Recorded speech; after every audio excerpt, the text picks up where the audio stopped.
Okay, so just to recap, episode 1, we spoke about the abusive relationship I was in and how I trusted in him, and he was able to break me out and set me free, breaking every chain, set me free from an impossible situation that I'd been in for years, and somehow in the end resolve it amicably so that we are not at odds with each other after 20 years of that happening. And then episode 2, we learned that even though he sets us free, he doesn't just shove us out into the world on our own to see how we can fend for ourselves. Nope, he's still ever near, listening, looking on, protecting us, keeping us safe, and continuing to prosper us every step of the way. If we trust him and walk with him, we'll be able to be blessed with even more. Last time we saw that I started working and I was consistent, I was diligent at my work, and my job suddenly became redundant. Yet God granted me divine favor so that my manager still decided to keep me. She transferred me to another department, trained me, I got a pay upgrade, and then after a little while I got promoted to manage that department, and even more power to the point where I was able to hire staff, got more pay again, of course, and set my own schedule, set our schedules. So I was still continuing to be blessed abundantly. But God knew that that was not all he had for me. So rather than letting me settle right there, he stirred me up so that I would ask for something more. And I asked if it's possible to get a job where I didn't have to work nights, weekends, and holidays. And then he reminded me, because this is what he had in store for me all along, of the teaching job that I always wanted since I was 4 years old, my dream career, my dream job.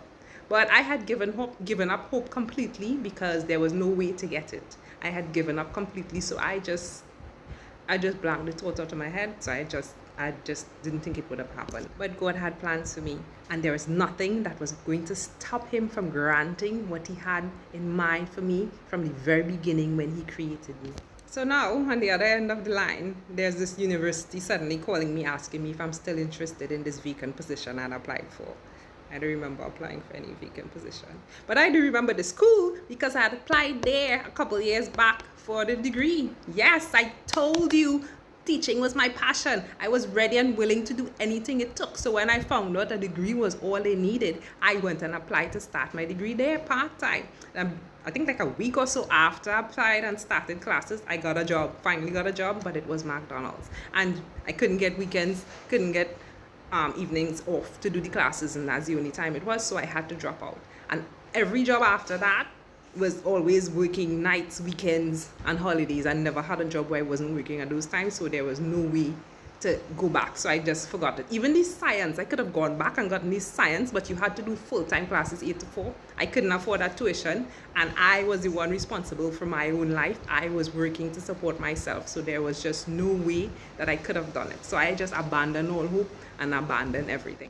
Until now, the caller on the other end of the line was now offering me exactly what I asked for: nights off, weekends off, holidays off. It was a customer service job though, and it was only part-time. They were only offering 4 hours a day. Now, clearly, I was making more money than that where I was. I was working more hours, I was making more money, I had more power, I was permanent, I had benefits. So what would you do? Would you risk the security that you had, that you worked so hard to acquire, and the position that you have now, to get something that offered even a sliver of an opportunity to get to where you want to be? Well, I did. Kinda. I wasn't really ready to let go completely of what I had, so I did them both. Since I was in charge of setting my own schedule, I set my hours around the school. So I worked the 4 hours, then I came to the casino and worked the 8 hours, and still found some way, somehow, to fit church into there. And it was working for me, the first part. Until one day my supervisor caught me sleeping, literally snoring. I mean, like deep nasal, right in front of a customer while we're dealing with the customer. I was so ashamed and so afraid. I did not want to lose the job, but luckily she just laughed it off. But I was so scared, I didn't want to lose the opportunity, so I realized then and there something had to be done. A decision had to be made. Do I let go of this fleeting potential and go back to my safety and security and be settled and satisfied? Or go back to my safety and security and try to find some other avenue to get to school and get the qualifications to teach again. What would you do?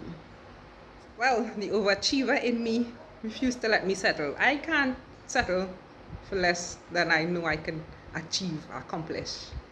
So I did what I always do. Jumped wholeheartedly, let go everything that was secure. Jumped into a part-time job. Paying less money.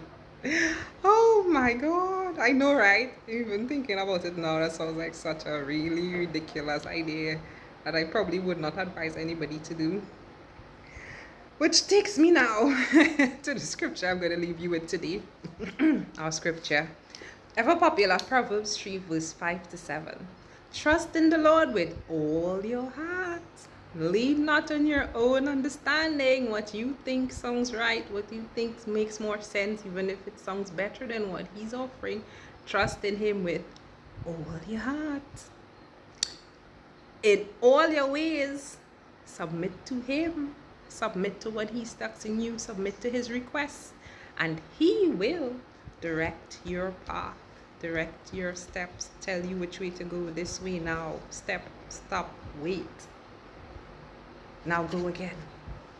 Do not be wise in your own eyes. Don't choose your own wisdom. Fear the Lord and shun evil. Here's another one. Psalm 37 verses 3 to 5. Trust in the Lord and do good. Dwell in the land and enjoy safe pasture. He's going to bless you, prosper you if you dwell in the land and submit to him and commit your ways to him. He'll bless you, multiply you, prosper you. Take delight in the Lord. Enjoy getting to know him, reading and studying and walking with him and asking him things. And he will give you the desires of your heart, those deep down, dark, buried things that could not possibly happen. It's God.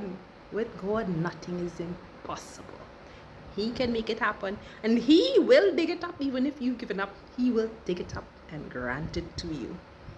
So commit your way to the Lord. Trust in him. And he will do it. Did you know that back in the Garden of Eden with Adam and Eve, that tree of knowledge of good and evil is where you decide that something is good or bad, even though God has told you it's good or it's bad.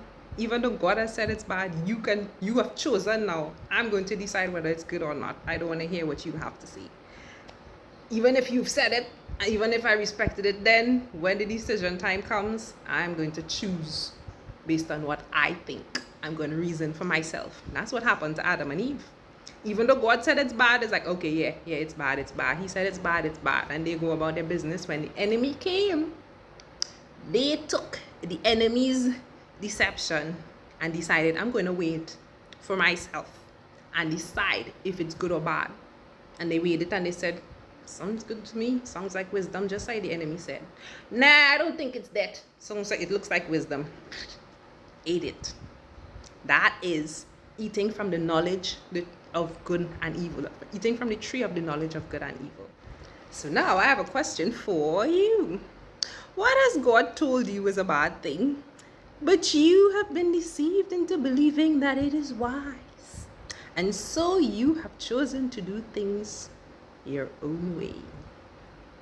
Let's try to rectify that. How about bringing it back to God and submitting to his way and his word, the word that he's spoken, letting go of that. Don't let the enemy deceive you out of your blessing. I'm positive whatever it is your wildest dream. All the enemy wants is to kill, steal, and destroy. So he doesn't want us to prosper. He doesn't want us to receive any blessing God has for us. So he's going to do anything in his power, including deceiving us and lying to us and making us believe that always better.